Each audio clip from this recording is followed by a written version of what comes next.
Hello guys, this is Shiksha Tripathi. Welcome back to my YouTube channel Classify.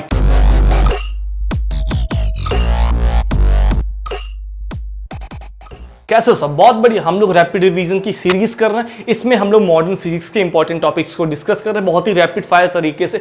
आज का topic हमारा है जो कि लास्ट वीडियो में हम लोग एटम्स के बारे में, बोर मॉडल के बारे में हर चीज डिस्कस की थी, सारे फॉर्मूले देखे थे। उसके बाद आज हम लोग देखें एनर्जी लेवल्स के बारे में। बहुत ही एक ऑर्बिट होती है, बहुत सारी ऑर्बिट्स होती है, तो ऑर्बिट्स की एनर्जी के बारे में समझने की कोशिश करते हैं। सबसे पहले हमने जो लास्ट वीडियो में फॉर्मूला पढ़ा था कि एनर्जी ऑफ ऑर्बिट कैसे लिखी जाती है, -13.6 Z²/n², इलेक्ट्रॉन वोल्ट। इतनी एनर्जी होती थी? हाँ बिल्कुल होती थी।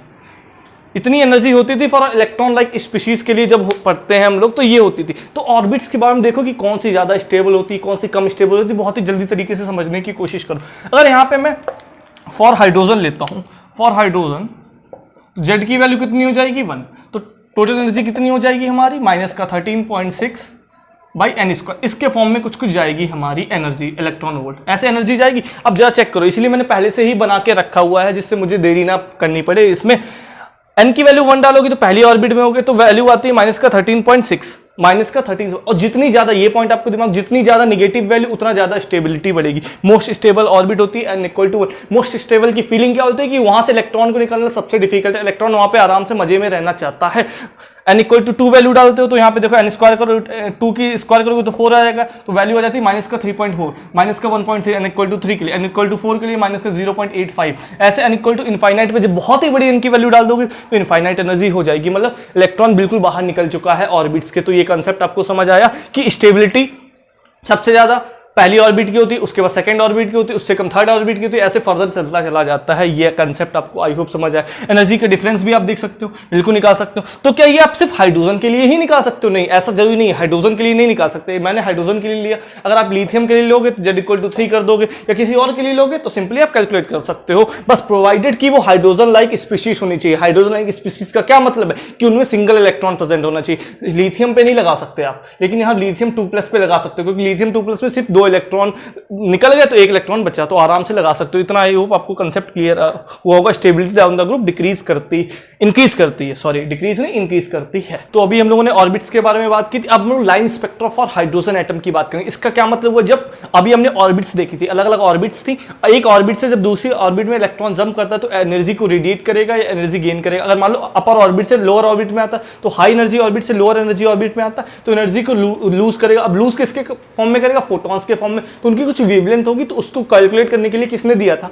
रेडबर्ग ने। तो वो फॉर्मूला क्या था, जरा कैलकुलेट करो। Line spectra for hydrogen atom. Hydrogen atom क्या था? जरा रिवाइज करो, आपको दिमाग में होना चाहिए। हाइड्रोजन एटम, हाइड्रोजन एटम के लिए क्या होता है दिमाग में सेट करना। अगर मान लो एक ट्रांजिशन हो रहा है किसी n1 स्टेट से, n1 से n2 स्टेट में, n2 आपकी फाइनल स्टेट है जहां लोग आ रहा है 1 इलेक्ट्रॉन, तो वो एनर्जी लूज करेगा। एनर्जी लूज करेगा जब ऊपर से नीचे। क्यों करेगा? क्योंकि वो लोअर ऑर्बिट में आ रहा है। तो लोअर ऑर्बिट में आने के लिए मतलब उसकी एनर्जी कम होगी। एनर्जी कम होगी जब एनर्जी को वो लूज करेगा, तभी तो अपने आपकी एनर्जी को कम करेगा। हाँ बिल्कुल करेगा। तो इसके लिए क्या फॉर्मूला था? 1/λ। इसकी हमको वेवलेंथ निकालनी है फोटॉन की। अगर तो R/Z² 1/n1² -1/n2²। ये फॉर्मूला हो गया, दिमाग में रट लो, बिल्कुल दिमाग में सेट होना चाहिए। ये R क्या होता है? यहाँ पे रेडबर्ग कांस्टेंट होता है। इसकी वैल्यू होती है 1.09 × 10⁻⁷ मीटर इनवर्स। ये आपका ये फॉर्मूला बिल्कुल आई होप आपको क्लियर हो गया होगा। इतनी वैल्यू होती है। इस फॉर्मूले में आपने देखा कि R की वैल्यू क्या होती है?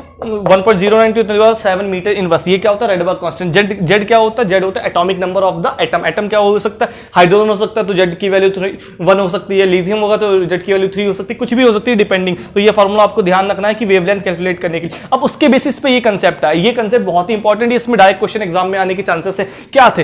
अलग अलग साइंटिस्ट ने बताया कि अगर मान लो किसी और स्टेट से n=1 पे आता है। एक लाइमन नाम के साइंटिस्ट थे। लाइमन सीरीज उसके लिए बोला जाता है, पास्टन सीरीज, बाल्मर सीरीज, बहुत सारी सीरीज है। इनमें आपको समझने की कोशिश करता हूं कि किसी एक ऑर्बिट से, कोई भी ऑर्बिट हो, अगर इलेक्ट्रॉन जंप करके ऑर्बिट नंबर 1 पे आ रहा है फ्रॉम एनी ऑर्बिट, n=1 2 3 से इनफाइनाइट से लेके किसी एक ऑर्बिट से n=1 पे आता है, तो उसकी जो रेडिएशन, जो वो वेवलेंथ रेडिएट करेगा, जो फोटॉन्स वो रेडिएट करने वाला है, वो किस रीजन में लाई करने वाले होंगे? वो अल्ट्रावायलेट रीजन में लाई करने वाले होंगे। अल्ट्रावायलेट रीजन, ये दिमाग में रखना। सीधे एग्जाम में क्वेश्चन पूछ सकते हैं कि लाइमन सीरीज में जो फोटॉन्स निकलते हैं वो कौन सी स्पेक्ट्रम में लाई करते हैं? वो अल्ट्रावायलेट वाले में लाई करने वाले। वैसे ही बाल्मर सीरीज होती है। बाल्मर सीरीज में क्या बोला इन्होंने बताया कि n=2 पे आए इलेक्ट्रॉन जंप करके कहां से n इक्वल टू 3 4 5 कहीं से भी जंप करके 2 पे आए, 1 से 2 पे नहीं जा रहा है, ऊपर से नीचे आ रहा है, क्योंकि 1 से 2 पर तो एनर्जी गेन करनी पड़ेगी ना, ऊपर से नीचे आना तभी तो एनर्जी लूज करोगे। हाँ बिल्कुल, ये पॉइंट आपको क्लियर होगा। जब ऊपर से नीचे आ रहा है, जब n इक्वल टू 2 पे गिरेगा आके, तो वहां पे वो जो सीरीज होगी उसका नाम दिया गया बाल्मर, क्योंकि बाल्मर ने ढूंढनी होगी। इसमें जो इलेक्ट्रॉन जो फोटॉन्स निकलते हैं वो कौन से स्पेक्ट्रम में लाई करते हैं, वो विजुअल रीजन में लाई करते हैं। वो किस में लाई करते हैं, विजुअल रीजन में। बहुत दिमाग में सेट रखना, बाल्मर सीरीज इसीलिए सबसे ज्यादा इंपॉर्टेंट होती है। क्यों इंपॉर्टेंट होती है, इसलिए इंपॉर्टेंट होती है क्योंकि ये विजुअल रीजन में लाई करने वाला होता है। पार्शियल सीरीज में इसी तरीके से क्या पता है कि n इक्वल टू 3 पे, n इक्वल टू 4 5 6 किसी से भी इलेक्ट्रॉन या इनफाइनाइट से किसी भी ऑर्बिट से इलेक्ट्रॉन जब n इक्वल टू 3 पे गिरता आके, तो जो वो फोटॉन्स रेडिएट करता है, जो भी वो उसके कौन से स्पेक्ट्रम में लाई करता है, इंफ्रारेड में लाई करता है, इंफ्रारेड में लाई करता है। बिल्कुल दिमाग में सेट हो गया, इंफ्रारेड में लाई करता है। सिमिलरली ब्रैकेट में भी इंफ्रारेड में ही लाई करेगा। कहां से कहां तक लाई करने वाला है, जब कोई भी इलेक्ट्रॉन ट्रांजिशन करता है कहां से, n इक्वल टू 4 5 6 7 से 4 पे, n इक्वल टू 4 ऑर्बिट पे। यहाँ पे n2 कौन सी होगी, 4, ब्रैकेट के लिए 4 होगी, पास्शन के लिए 3 होगी, बाल्मर के लिए 2 होगी, लाइमन के लिए 1 होगी। क्यों, क्योंकि मैं आपको बता चुका हूं, यहाँ पे सिंपली लिखा हुआ है। वैसे पी फंड भी इंफ्रारेड में ही लाई करने वाला है। इंफ्रारेड में लाई करने का मतलब क्या हुआ कि इससे जो फोटॉन्स निकल रहे होंगे वो कौन से स्पेक्ट्रम में ना होंगे, वो इंफ्रारेड रेडिएशन वाले में होंगे। तो अब इतना आपको समझ आ गया हो, आई होप बिल्कुल वो सारे कंसेप्ट्स क्लियर होंगे। अब एक छोटा सा पॉइंट अलग से बता देता हूं जो आपके यूज कर सकता है। मान लो आप n इक्वल टू 1 से, अब एक चीज बताओ, इस फॉर्मूले में जरा चेक करो कि ये वैल्यू सबसे ज्यादा कब होगी। ये वैल्यू सबसे ज्यादा तब होगी जब एनर्जी का डिफरेंस सबसे कम होगा। तो ऐसे ना अपने एग्जाम में पूछ सकते हैं कि अगर मान लो एक ऑर्बिट से दूसरी ऑर्बिट में इलेक्ट्रॉन गया, या दूसरे ऑर्बिट से एक ऑर्बिट में इलेक्ट्रॉन आया, एनर्जी डिफरेंस आपको कुछ है, उसके लिए लैम्डा कुछ है, और मान लो उससे ज्यादा एनर्जी डिफरेंस की ऑर्बिट में उसने ट्रांजिशन किया तो उसके लिए लैम्डा 2 है। तो एनर्जी डिफरेंस जितना ज्यादा होगा उतना लैम्डा कम होगा, जितना ज्यादा एनर्जी डिफरेंस जितना कम होगा उतना लैम्डा ज्यादा होगा। ये आई होप बिल्कुल सारे आपको पॉइंट्स क्लियर होंगे। अगर आपको मेरा काम पसंद आता है तो आप अपने फ्रेंड्स के बीच में शेयर कर सकते हैं, सब्सक्राइब कर सकते हैं मेरे चैनल को। Thank you for watching.